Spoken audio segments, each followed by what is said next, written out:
আপনারা দেখতে পাচ্ছেন কমিটি পক্ষ বালতি থেকে কিছু নিয়ে মুটো মুটো করে পুকুরে সিট যেখানে আছে সিট বরাবর ছুঁড়ে দিচ্ছেন।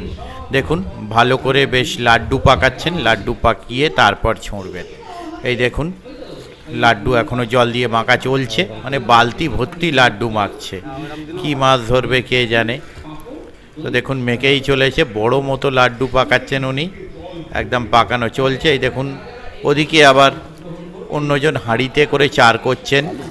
এই দেখুন লাড্ডু পাকিয়ে একজনকে দিয়ে দিল টোপ ফেলার জন্য, আর সেকেন্ড লাড্ডু আবার পাকানো চলছে, বা পরের লাড্ডুটি আবার পাকানো চলছে দেখছেন। আর এখানে দেখুন ইনি আবার চার করছেন। তো যাই হোক, এটি হচ্ছে 3 নম্বর চককালী কাবুড়ির পুকুর। দুদিন মাছ খায়নি, মাছ যাতে খায় সেই চিন্তা ভাবনায় পুকুরে টকসীমা পাড় থেকেও ছড়িয়ে দেওয়া হচ্ছে। এবং দেখতে পাচ্ছেন ওই যে ছুঁড়ে দেওয়া হলো টোপের যেখানে পরে সিটের নাম্বারের গায়ে গায়ে ছুঁড়ে দেওয়া হচ্ছে, প্লাস টিউ নিয়ে গিয়েও নেবে দেওয়া হবে। তো আগামী দিনে কীরকম কি মাছ খাবে জানি না। আগামী রবিবার আবার পাসটি শুরু করা হবে, দেখা যাক আগামী রবিবার কি হয়। দেখতে থাকুন বাকি ভিডিও। ধন্যবাদ।